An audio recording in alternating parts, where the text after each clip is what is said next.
साथियों नमस्कार, मेरा नाम है पवन कुमार। आप देख रहे हैं राजपथ भारत। आज हम बात करेंगे कि लगातार सोशल मीडिया प्लेटफॉर्म पर चर्चा बनी हुई है। कुछ फ़ोटोज़ एक्स स्पेस पर पोस्ट हुई हैं जिसकी लगातार चर्चा बनी हुई है। तमाम टीवी चैनल, तमाम मीडिया हाउसेस इस पर चर्चा कर रहे हैं। क्या हरियाणा में बसपा गठबंधन करने जा रही है? इसका कारण क्या है? और इंडियन नेशनल लोक दल बसपा से गठबंधन क्यों कर रही है, इसका भी कारण हम बताएंगे। पहले जिस फोटो को पोस्ट किया उसमें क्या लिखा है, पहले हम आपको पढ़ के सुनाते हैं। अभय सिंह चौटाला लिखते हैं, आज बसपा सुप्रीमो और पूर्व मुख्यमंत्री उत्तर प्रदेश परम आदरणीय बहन कुमारी मायावती जी से उनके निवास स्थान पर मुलाकात की और देश प्रदेश के मुख्य मुद्दों पर विशेष चर्चा की।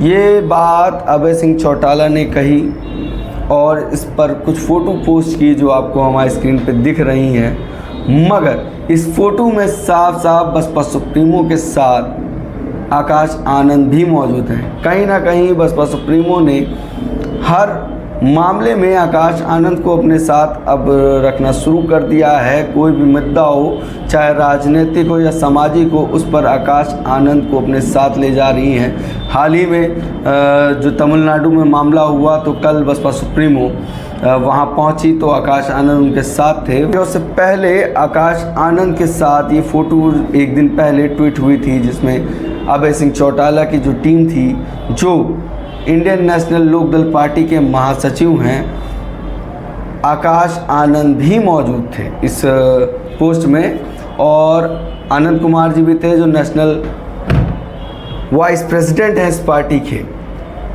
दूसरी चीज़ जो सबसे बड़ी चीज़ सामने आ रही है, इसके बाद जो ट्वीट है वो बहुत चर्चा का बिंदु है जिसको आपको समझना होगा, जिसको अभय सिंह चौटाला ने रीट्वीट भी मारा है और वो ट्वीट किसी और का नहीं, रामपाल मांजरा का है। रामपाल मांजरा जी लिखते हैं, हम समान विचारधारा के लोगों को एक मंच पर इकट्ठा कर रहे हैं। प्रदेश के सभी गैर भाजपा एवं गैर कांग्रेस संगठनों, जिसमें राजनीतिक संगठनों के साथ साथ सामाजिक संगठनों से आग्रह है कि वे सभी साथ आए और किसान कमेरे वर्ग के हितैषी पार्टी को मजबूत करने का काम करें।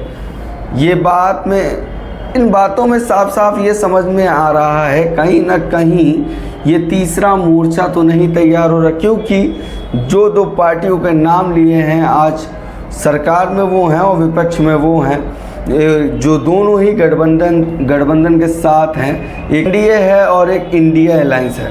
इन दोनों पार्टियों के साथ जो नहीं खड़े हैं वो हमारे साथ आकर खड़े हों, ये बात इस ट्वीट में लिखी हुई है। तो कहीं ना कहीं एक अंदाज़ा ये भी लगाया जा सकता है कि बसपा सुप्रीमो और अभय सिंह चौटाला के बीच में जो बात हुई है, कहीं ऐसा तो नहीं एक तीसरा बड़ा मोर्चा बनने जा रहा है जो देश की राजनीति को बदल सकता है। जैसा कि आपने देखा होगा कुछ समय पहले गठबंधन में ना होते हुए, मतलब माफ़ करिएगा, गठबंधन में होते हुए पल्लवी पटेल को सीटें ना देना, फिर पल्लवी पटेल का चुनाव अकेले लड़ना, वहीं स्वामी प्रसाद मौर्य जो समाजवादी पार्टी से थे, जो वही समाजवादी पार्टी जो इंडिया अलायंस के साथ है, और समाजवादी पार्टी से अलग हो जाते स्वामी प्रसाद मौर्य, वो अपनी एक पार्टी बनाते हैं, लगातार बसपा के विचारों पे बात कर रहे हैं। सबसे बड़ी चीज़, हैदराबाद के सांसद ओवैसी कहीं इस गठबंधन में अगर आ जाते हैं तो AIMIM के नेता अवैशुद्दीन ओवैसी अगर इस गठबंधन में आते हैं तो कहीं ये तीसरा मोर्चा सबसे मजबूती से ना दिखने लगे। मैं बात इसलिए ये कह रहा हूँ, सोचने की ज़रूरत है, बड़ा गंभीर मामला है, कहीं ना कहीं बड़ा कड़ा मुकाबला हो जाएगा आने वाले चुनाव में। बसपा सुप्रीमो कहीं एक नया मोर्चा ना बना दें। जी हाँ, मैं बता दूं, ये वही मायावती हैं जिसने एक वोट से भाजपा की सरकार गिरा दी थी। ये वही मायावती हैं जिसने 4 बार मुख्यमंत्री बनी और भाजपा से गठबंधन तोड़ कर भाजपा को यूपी में ख़त्म कर दिया था। ये वही मायावती हैं जहां पर जिसने समाज की सुनवाई ना होने पर सांसद पद को इस्तीफा देकर चली आई थी। अब वो कहीं तीसरा बड़ा मोर्चा ना बना दे। कहीं ना कहीं आकाश आनंद के आने के बाद बसपा सुप्रीमो मजबूती से एक नया आंदोलन ना कर दें इस देश में और एक नया अलायंस ना कर दें।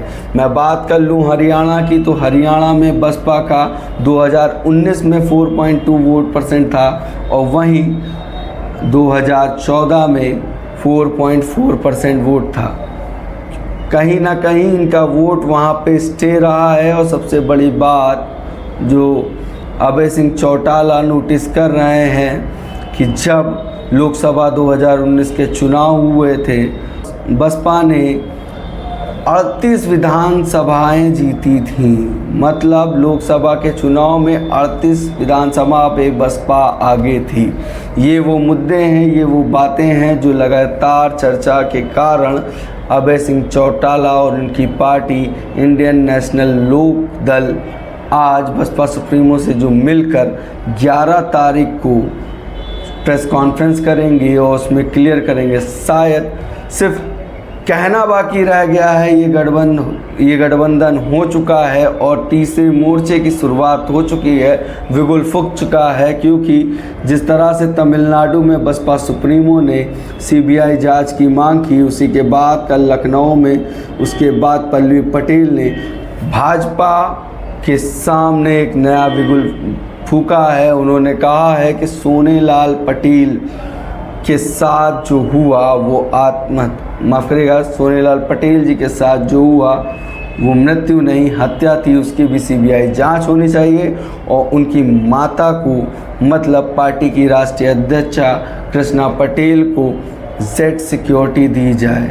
ये मोर्चा अगर एक साथ आएगा हरियाणा में तो वहाँ पे जाति समीकरण से अगर देखें तो जाट 22.2% है, दूसरा एससी 21% वोट बैंक है, वहीं पंजाबी 8% है, अहीर 5.14% है, ब्राह्मण 7.5% है, वैश्य 5% है, जाट सिख जो हैं वो 4% हैं, मेव और मुस्लिम 3.8% है, राजपूत 3.4% है, गुज्जर 3.35% है। वहीं अन्य जो हैं वो 15.91% वोट बैंक है। और एक बात और है, 1998 में जब अलायंस हुआ था तो बसपा ने 3 प्रत्याशी लड़ाए थे, उसमें से 1 जीता था। फिर उसके बाद पिछली बार अगर यहाँ जब सरकार बनी थी बीजेपी और जीजेपी की, वो अब गठबंधन टूट चुका है। वहीं बीजेपी सैनी उतारने का मुख्यमंत्री के रूप में कोशिश कर रही है। मगर अगर ये गठबंधन होता है तो जाट समाज का जो वोट है 22.2% और जो दलित समुदाय का वोट है एससी का खास करके 21% वोट बैंक है, वो इस पे किसकी पैठ रहेगी। क्योंकि अभी मौजूदा जो लोकसभा चुनाव के नतीजे हुए हैं उस पर लोगों की एक अलग ओपिनियन तैयार हो रही है। कहीं ना कहीं कांग्रेस पे भी ये सवाल उठ रहे हैं, जिन मुद्दों पे उनको बात करनी चाहिए उन मुद्दों पे वो बात भी नहीं कर रहे हैं। चाहे वो शिक्षा का मामला हो, रोज़गार का मामला हो या हो रहे देश में अत्याचार का मामला हो। कहीं ना कहीं अभी हाल ही में जो तमिलनाडु में मामला हुआ उस पर मल्लिकार्जुन खड़गे ने भी नहीं बोला और उसको उस बात को लगातार नज़रअंदाज करी। वहीं तमाम सोशल मीडिया प्लेटफॉर्म पर कल पूरा दिन और वहीं टीवी चैनलों पर भी जब ये मामला चल रहा था उसको नज़रअंदाज कैसे कर सकते हैं। और मगर सबसे बड़ी बात है, अभी तक बसपा के ऑफिशियल पेज से और ना मायावती का कोई ट्वीट आया है। तो 11 तारीख को क्या होगा, किन सीटों की बात हुई है, इंडियन नेशनल लोकदल और बहुजन समाज पार्टी के बीच में ये 11 को क्लियर होगा। तमाम लोग अभी तक गठबंधन बना रहे होंगे, मगर जिस तरीके से फ़ोटोज़ आई हैं, बसपा सुप्रीमो मिल रही हैं officially photo, Indian National Lokdal ने गठबंधन करके अपनी स्टेट पार्टी दर्जा छीनते नहीं देख सकती है, क्योंकि जो वहाँ पर 2 लोकसभा हो चुके हैं, 2 विधानसभा हो चुके हैं। जो क्राइटेरिया है वहाँ पर वो इंडियन नेशनल लोकदल का उसके बराबर नहीं रहा है। तो कहीं ना कहीं वो ऑफिशियली बसपा के साथ गठबंधन करना चाह रहे हैं, मगर 11 तारीख को ये क्लियर होगा क्या Baspa supremo Indian National Lokdal से गठबंधन करेंगी। जिन सीटों पे बसपा सुप्रीमो की बात हुई है वो क्लियर हो जाएगी, उसके बाद बसपा सुप्रीमो शायद ट्वीट करें। बाकी ताज़ी अपडेट के लिए बने रहिए राजपथ के साथ। अगर आपने हमारे चैनल को सब्सक्राइब नहीं किया तो सब्सक्राइब करें, क्योंकि आप ही हमारी ताकत हैं। धन्यवाद।